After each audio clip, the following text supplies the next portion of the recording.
here. The first ever podcast, first episode, introducing the Hey Buddies.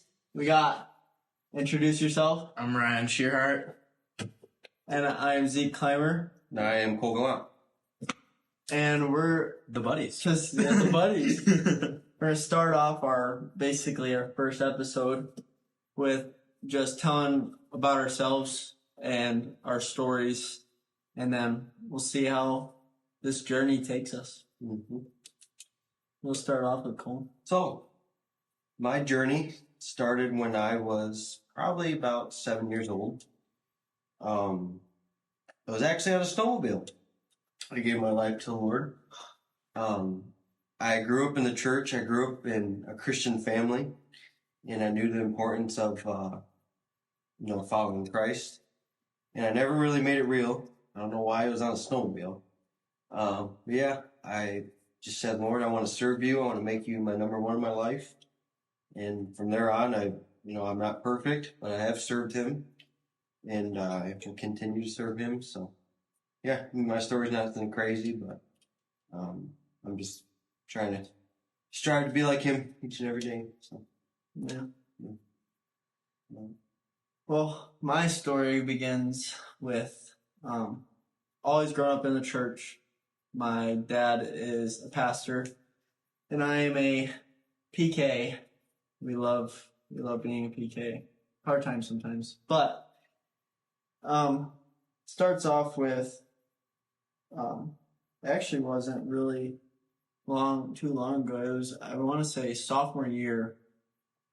I've always believed that God was real, but just something about the beginning of high school, going from freshman to sophomore year, just something was hitting hard. I really struggled with depression. I struggled with loneliness, all the main things, and tried to commit suicide a bunch of times. And there was one night, I walked upstairs actually, and my parents were sitting there, and we started talking, and my mom wanted to pray for me, and I just straight up said, no, I don't want any prayer, not anything whatsoever. I don't think he's real. I don't think, I pray all the time, don't see anything, nothing. And they were like, oh, well, can we just pray for you? And I was like, no. And they started to pray for me, and I walked right out of the room. And I went downstairs and went to bed for the night. Wow. And that night, my mom told me in the morning, she came upstairs and prayed over me while I was sleeping. And that night I had a dream, a very, very vivid dream. And it was, everything was just bright. And I could see two sides. There was a dark side and a light side. And I could see God's hand in front of me saying, which one do you choose? Just holding out dark and heaven and hell. Which one do you want? And then woke up and told my mom about that in the morning. And then I do want to I've been actually thinking about this for a while, wanting to get baptized again. Because when I first got baptized, when we were at Element, our old church, before we started New Life. But I'd be down to do that with you. I'd be down to get baptized. I was thinking about that too, kind of like, I feel like when you get baptized, especially as kids, grew up, in the church, whatever, you do it at kind of a young age where you really, you make the decision, right. But it's you don't fully understand everything yet. You get a whole nother 10 years in you, and it's life's hit hard. Oh, yeah. And it's life's hit you hard, and I feel like it's almost a renewal of your faith. At that point, yes, it's you already testified your faith that I believe in Jesus, but now it's kind of a renewal or a rewash. I don't know if let's say when you're a kid, it's almost just you see your parents do it, you see people in the church do it. It's almost just I have to do it. Right. It's when you turn 9, 10, you hop up there in the tank, the donkey, and you go on. Right, you go and you're holy or something. Yeah, it just I feel like all the people that get baptized when they're young, like, yeah, it's like awesome. Yeah. Like, that's a really cool step. But like, as for my experience, once high school hits, that changes everything, because that's when I feel like the most people change. Like you said, the most change. I mean, heck, I don't know. A lot of kids are just struggling to, be what they are or what they believe, or, I think you can go down a dark path to that too with kids who, when they don't even believe in Jesus, then they, I don't know, they just don't know who their identity is, so they find it in other things, like drugs, alcohol, and, heck, want to be a girl or a boy one day, and it's a dark path for, I think, a lot of kids are, even 12, 10-year-old, because they go in our schools nowadays. It's just scary, Well, and I think the thing is, too, with you is you're a testament to the fact that, people look at someone and perceive something, right? Like, you look at a pastor or a pastor's kid and a pastor's family and expect that, oh, this kid's got to be this perfect thing, can't have any struggles, or if he has a struggle, then this or that, then they're doing such a horrible job and they're fake. Right. When that's not always the case, because, God makes everyone unique. God, when he created everyone, doesn't care whether or not you're a pastor's kid or whether or not you're this, you're that. God made you individual and God made you. Right. And I think that's something where a lot of people don't understand that perspective and that lens, where God made you and he made you specifically and purposely to fulfill a specific purpose for his kingdom and his, family and just in his life, right? In your life, right? He made you for a specific purpose, right? Yeah. And like a lot of times, people try to put a purpose or direction on your life and speak that on your life. That's not you. Just because of who you are, what family you're born into. Right. And I think that's something that is God's kind of opening my eyes to. Yeah. Is just because you're born into a specific family or just because you're born a specific way doesn't mean you have to follow a specific direction. Yeah. And I think that that's something that's really powerful in my life because, you see, I've seen like a lot of times, like, moving schools, right? I was at LCS and, most kids from LCS come from a somewhat Christian family or a family that, but a family that is somewhat open to the idea of Christianity in a sense, right? Yeah. It's not like you don't send your kid to a Christian private school typically and like hate God. Right? Yeah. Like, but there is like, I've come across kids and come across families at public school that is a reality. Yeah. Right? That is a reality that God is nowhere in their life, nowhere in their vocabulary, and they will deny the existence of God to the end. Right. Yeah. And, just because a kid is born into that family or that, like, ideology of their parents doesn't mean they have to follow that direction. Right. Yeah. And I think God reveals himself in a way that he creates his own direction, his own path for your life. And if you follow it, you can follow the direction. And that direction of your life isn't created by man, but it's created by God. Yeah. That brings me to, I was in my semi this week, and I was just like, Lord, what do you want me to kind of talk about too? And he gave me this verse, Ephesians 2:10. It says, "For we are God's masterpiece. He has created us anew in Christ Jesus, so we can do the good things he has planned for us long ago." Just hearing that planned for us long ago, before we were even a thought, I heard something the other day. It was like, think about all the billions and millions of people who could live on this earth. You never know when Jesus comes back. But he has planned you. He's designed us to be here for a certain time as this. You know what I mean? It's just crazy to think that all the people that could be made, could be born, could be, and we're here for a certain time. We get the privilege of being here and enjoying life. And the Lord has a purpose in us. I just think it's so cool that, we're here for a reason. And it's just so cool when you look in the grand scheme of things. It's like, we're so small. It's like, but yet he chose us to be here for a certain time. Like, why we could have been born in, 1990 or 1800s, but now we're here for, from 2002, most of us, for, you know what I mean? Yeah. We're here for a certain, like, what is that? Like, I feel like sometimes we just get kind of in a daily routine, like, we kind of forget why we're here. Yeah. Like, we just go to work every morning and, grind, or for you, it's college, coming up, and, just think about the things that, like, oh, I got to study this, study that, and you just don't realize, like, what's our main purpose here? Mm-hmm. I think it it confuses a lot of people sometimes, especially when you don't know the Lord. It's just, you wake up and you go to bed and you do it all again the next day. Yeah. And as Christians, I just think we need to get out of that mindset of that. We just wake up and go to work. Sometimes I'm guilty. I get in that mindset. I'm like, oh, get up at work 4, done it, whatever, 8, 6, then go to bed. I don't really make time to be like, oh, what person could I impacted today on the road? Or, how could I control my anger when someone pulls out in front of me? It's like when we're Christ followers, it's like, what are we doing to become more like Christ and to see Him, work through us? Yeah, that's definitely one thing that I struggle with is just like you said, like what is like we forget about like why we're here. Yeah. And like when you're talking about that, there was one time where like just God really showed, and that was during J term, was it like 10th grade when we did that, and there was like a little evangelizing thing where we would pray.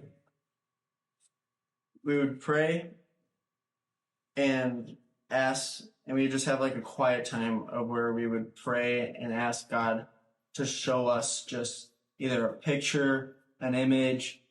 You do color. What was it? Color, like piece of clothing, and something else. What? Ryan wants a Bible. Oh. Give the man a Bible. Let's go and grab it. Give him a Doesn't Bible. matter. Producer McCall. My beautiful girlfriend is here as well. Give a hand for our producer. We can just edit that out. Just leave It doesn't really matter, yeah. But we would do, I think there might be one in the other room.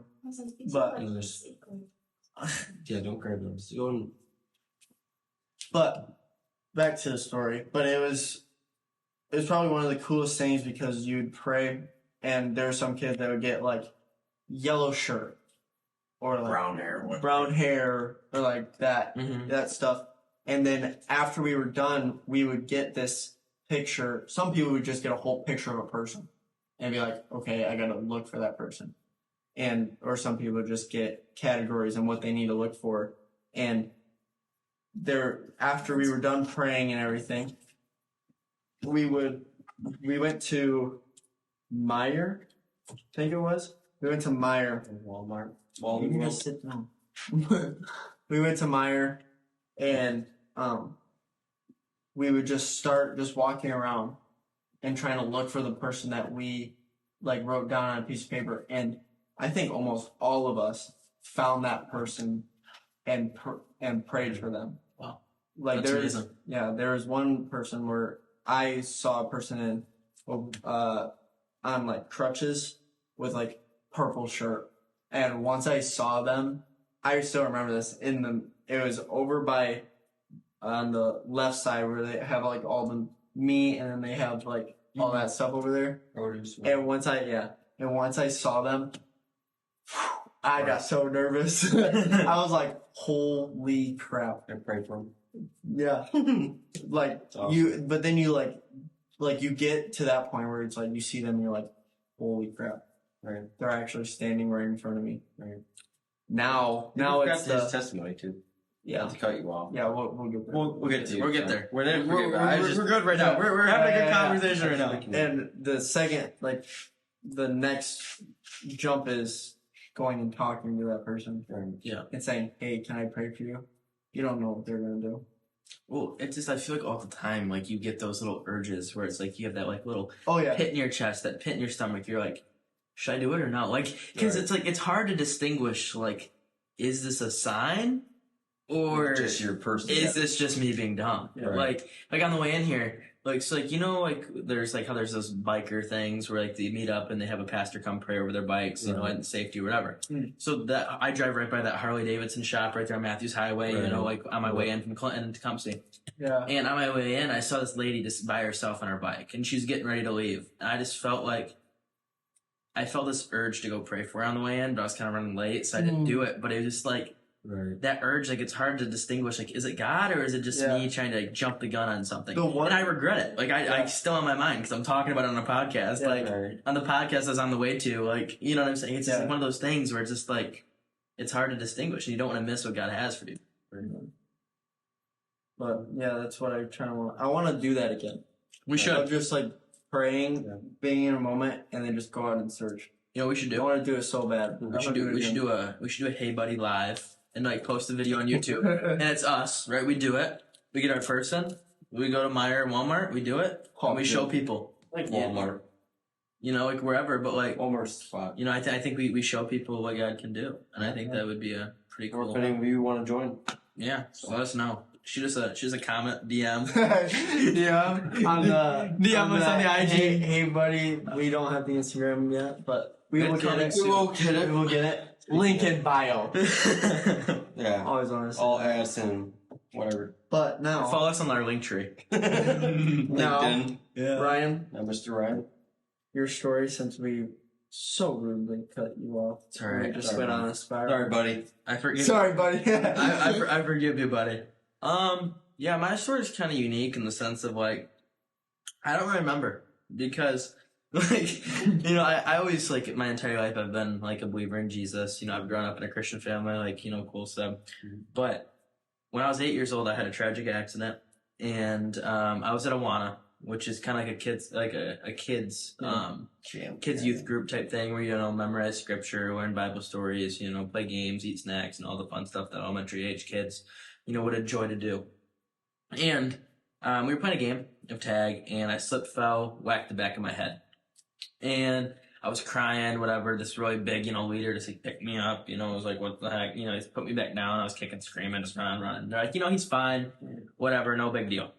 And like 30 minutes later, we're at worship time, and I'm just sitting there, and I'm getting bothered by kind of just the lights and different kind of things, and I complain of a really bad headache and just all this stuff that's going on. And so they take me to my mom because she was like one of the volunteers there, and she said, okay, you know, he's not right. You know, it's visibly like he's not right. Hit his head. Like, we should take him to the doctor. So they take me to the hospital, and I go to St. Joe's, and they tell me that it's nothing serious. It's just a concussion. You know, he'll be fine. Just keep him away from technology, in the dark, you know, all the typical concussion protocols, that kind of thing. And I wake up, Mom wakes me up in the morning, and I get out of bed, you know, I walk over to like the bathroom, and she's like, Ryan, brush your teeth. I just stay there, motionless. Like, I want to do that. Like, you know, whatever. And then she hands me the toothbrush, and she goes, Ryan, like, brush your teeth. You know, like, what are you doing, man? Like, brush your teeth. And I'm standing there, and she puts the toothpaste on the toothbrush, and like, seriously, dude, brush your teeth. Like, you know, my mom just yelling at me, like, brush my teeth. I'm just standing there. And then I was standing there. I didn't know how to brush my teeth. Yeah. So my mom brushed her 8-year-old kid's teeth, right, you know, for me. And that was just kind of red flag in the air, right? Something's obviously not right. But we kind of let that go.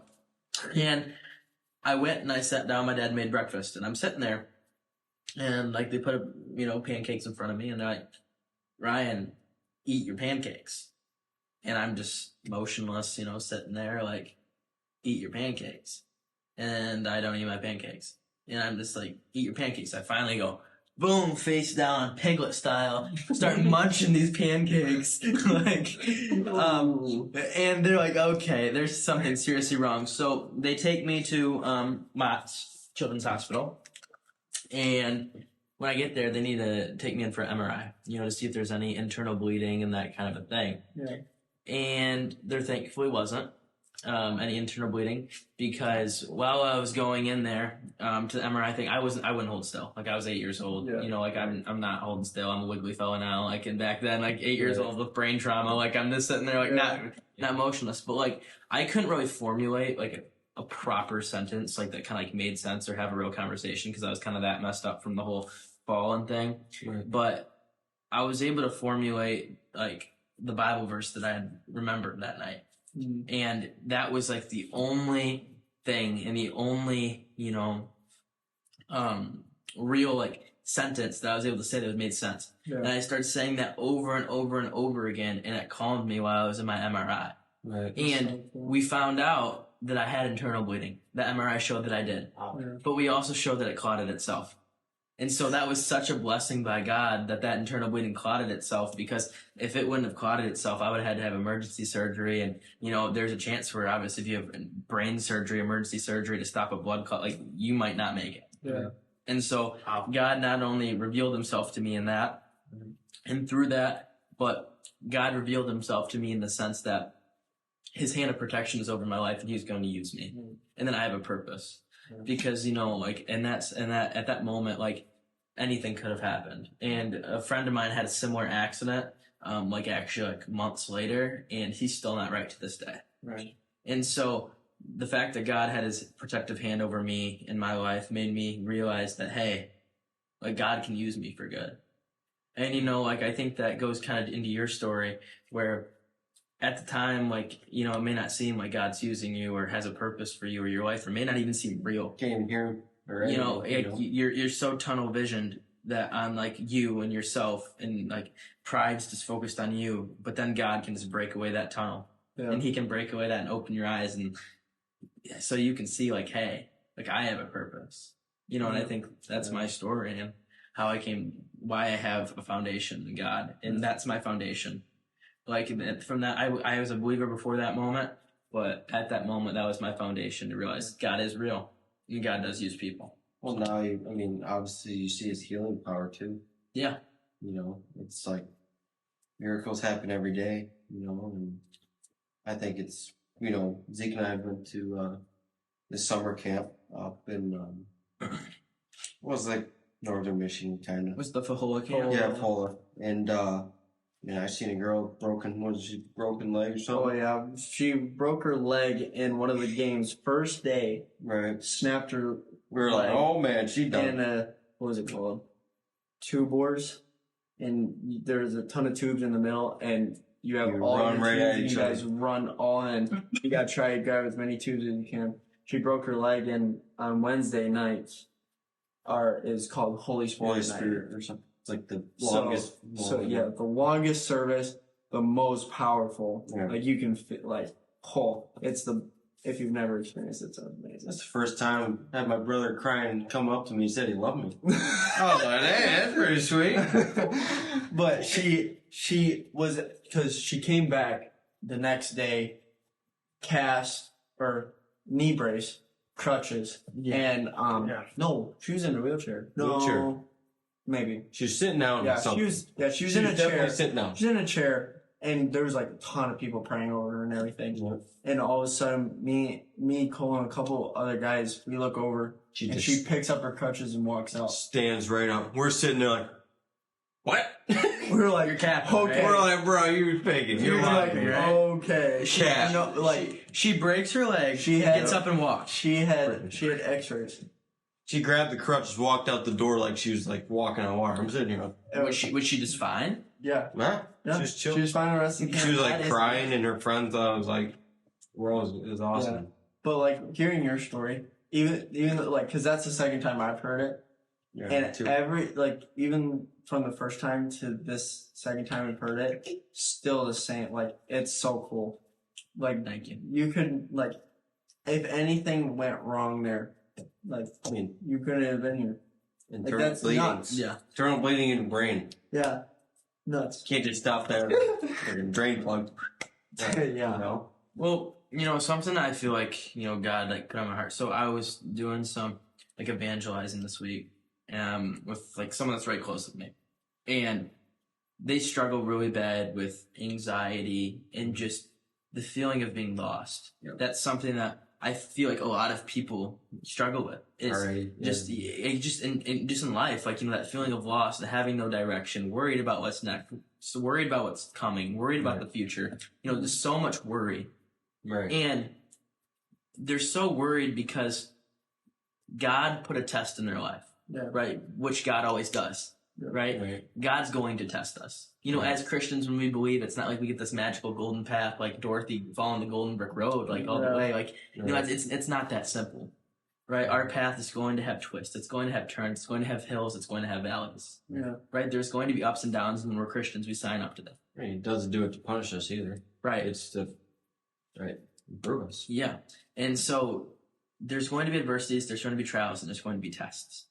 Right? And what God's put on my heart and God's put in my mind to speak, and what I spoke with them is just like in math class, right? You start at pre-algebra, you go to algebra 1, then for some reason you go to geometry and learn about shapes, right? You skip a year, and then you go back to algebra 2. And then you have calc. And some of us don't make it to calc. Yeah.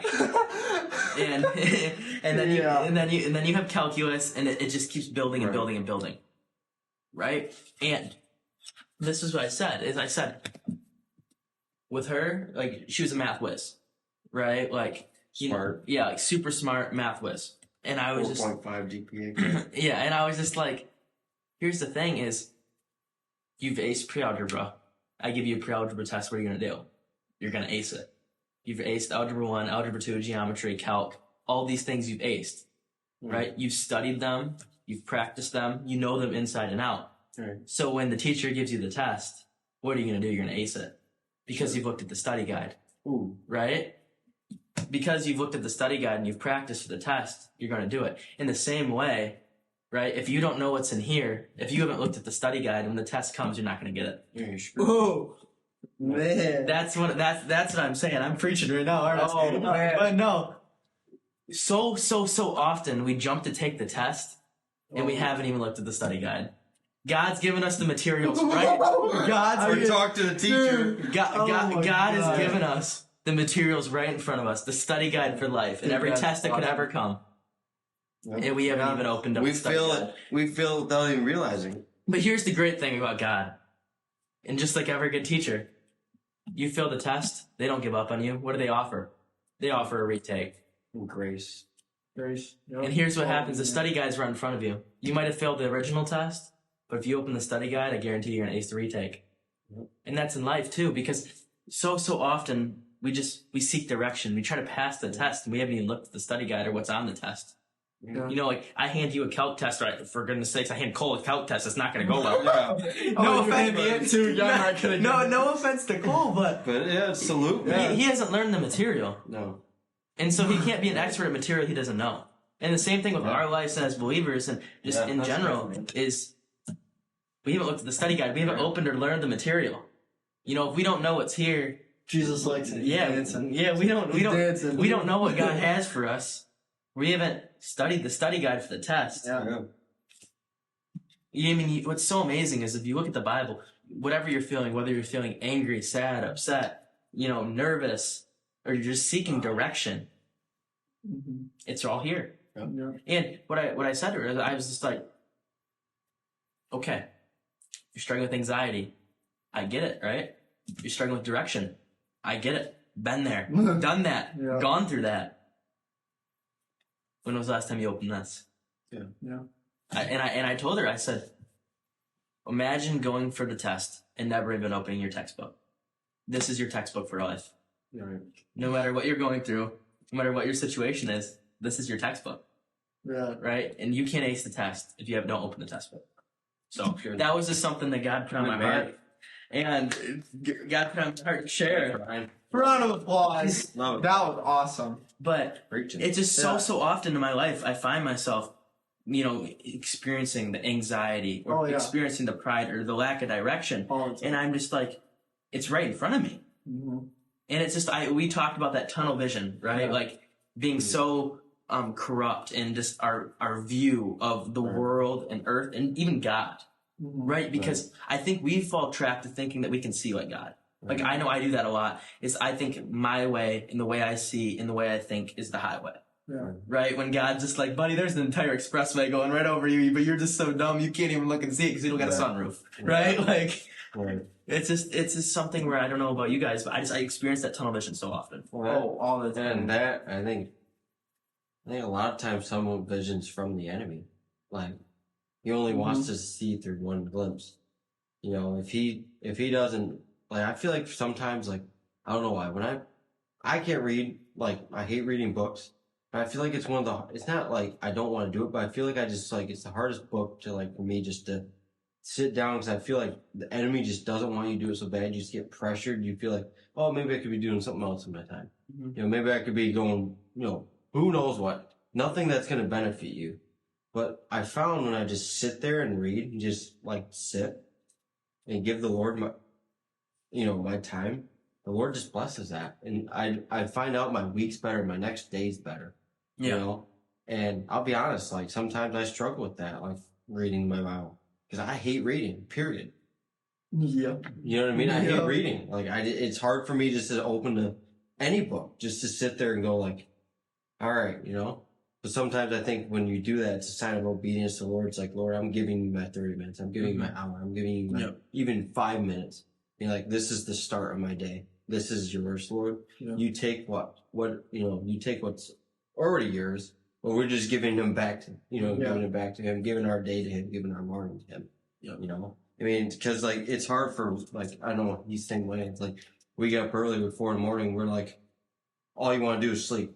You know, you don't really think you want to just go in your truck, get to your, start my semi, get ready for the day. It's not really like, you know what I mean? It's sad for me to even say, like, sometimes I just will disregard it. Yeah. And, that's one thing the one thing I wanted to do, that I wanted to make my goal when I got my trucking license, because I don't do good with sitting alone and like sitting in my own thoughts.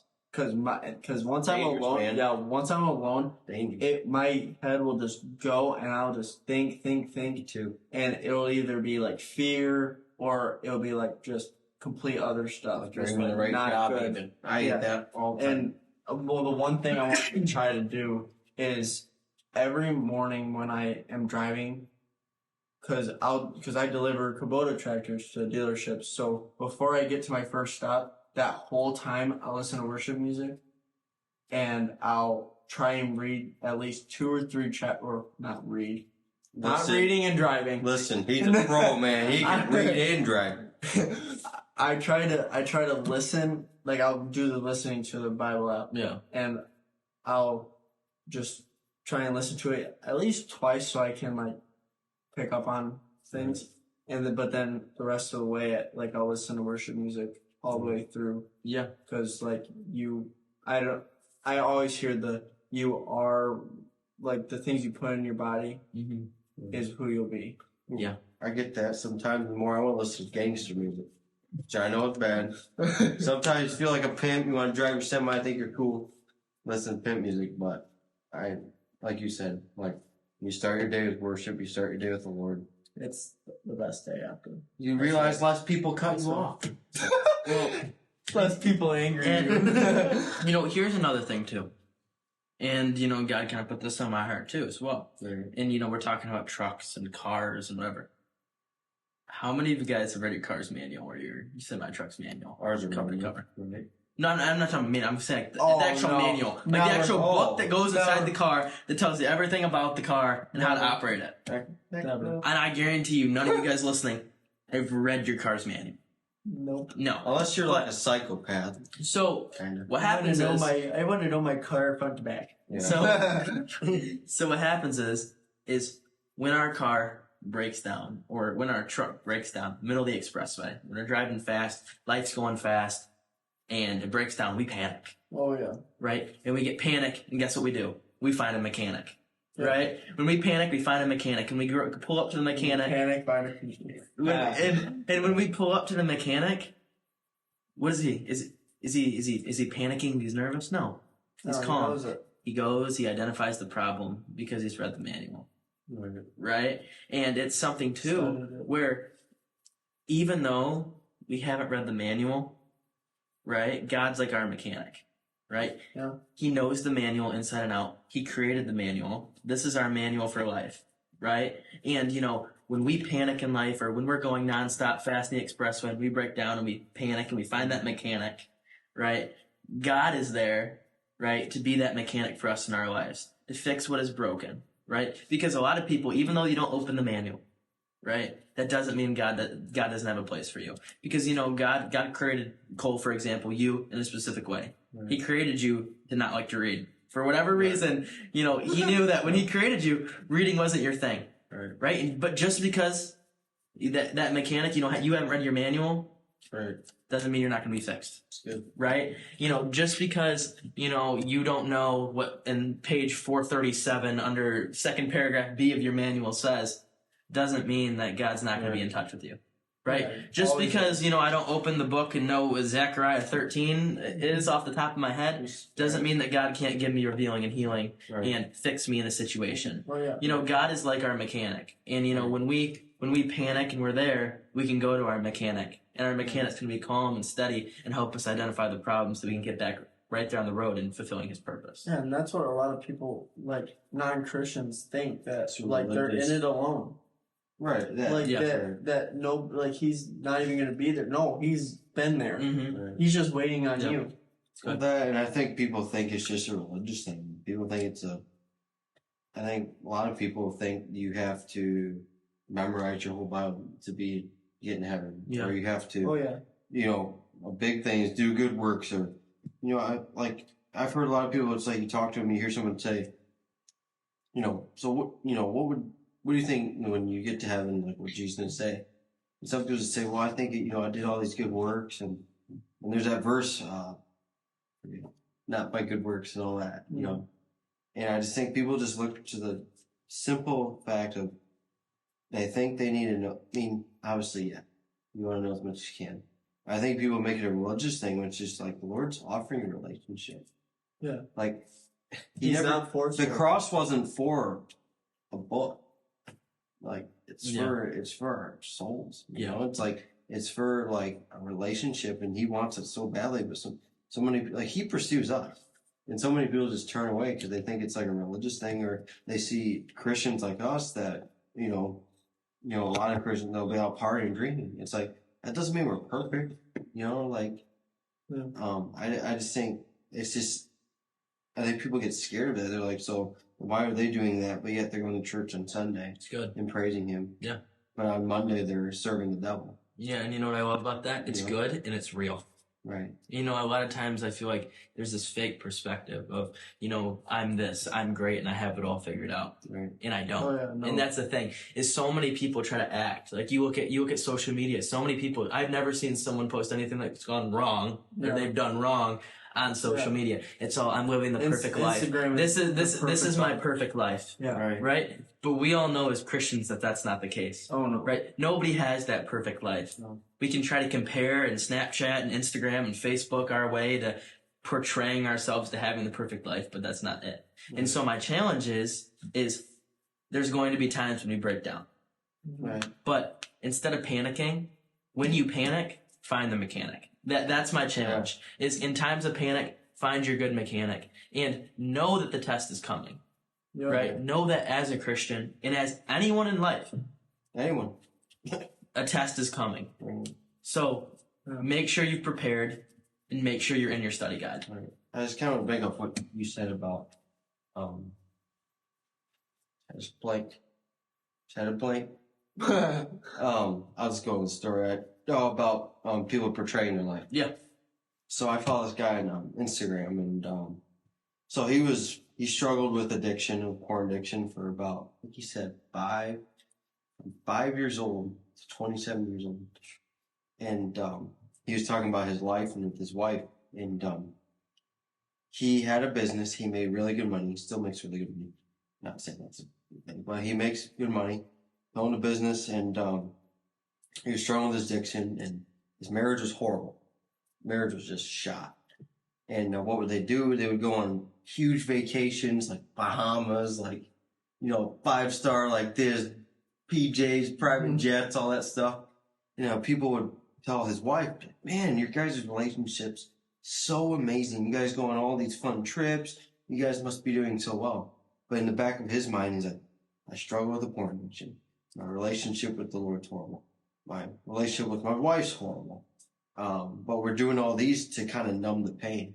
And I think so many kids and people in our generation just go to, they go to a party because they feel like they need to fit in. They hit a vape stick because they think it's cool. They think they need to fit in. But inside, it's killing them. They're doing things to killing them just so they can portray that they're cool or whatever. You know what I mean? It's just sad. People will literally ruin their lives. I'm not innocent. I'm saying people are ruining their lives for a vape pen and a sip of alcohol Yeah. when they can grow closer to the Lord and know Him more. Well, I get it, man. People want to fit in. I want to be cool too.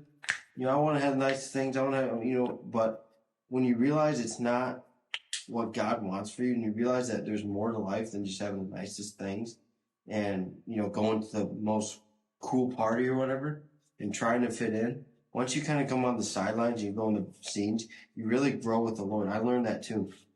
I was in the union. I poured concrete, and I did it ever since I was in middle school. But I went in the union a couple years ago, and I lived in Sylvania, town in Ohio, all by myself. And it was kind of a transition for me. I got out of a relationship. I was living on my own. Kind of had to figure out when I was at 19, 18, figuring out life on my own. And kind of like I was working from like midnight, 6 a.m., or actually 8 at night, sorry. So just working these stupid hours. I would get home, make dinner, and I found there's so much importance in being in the depths, being behind the scenes. I think it's not like just you're hiding from something, but it's just you learn so much about yourself. Yeah. You're just by yourself, when you're in the Lord's Word, and you have your face on the floor just saying, Lord, what do you want from me? I literally thought at that time I was going to be in Jacksonville, Florida, running a crane. I remember that. Remember that? I remember but yeah, that. I'm here with my dream job. I haul logs, and I love it. And I love where the church I'm at, serve, and it's just like sometimes it was 3 months until I had no job. I think I got laid off for 3 months. I had no job. And I put my face in the floor. I was like, Lord, I want more of you. I want, it's not saying I didn't struggle. I struggled with a lot of sin, and there's a lot there. But I just think when you're really trying to find yourself and you're really trying to figure out who you are in the Lord, you kind of just have to hide away in that spot. And people thought I was crazy. I would go to bed at 6 p.m. some days, and it was just a weird time. But I learned so much about the Lord and that the importance of just digging your face in the floor and just digging your face in His Word and really finding out who you are. So then the next step of life, you could see God bless it. And like I'm saying, God will bless your obedience. Yeah. I saw a thing today. It's like, don't underestimate the small step of obedience you give the Lord, because He'll bless that even more. That's really good.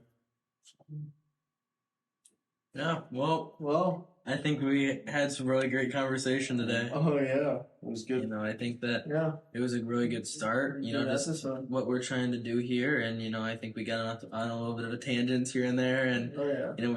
but I think it was good. I think that overall our goal is just to let God speak through us and help us grow each other, by doing this, but also the people viewing, and sharing our stories and sharing just different things God put in our hearts for, everyone listening. So, well, thank you for joining us. Yep. We're glad you joined.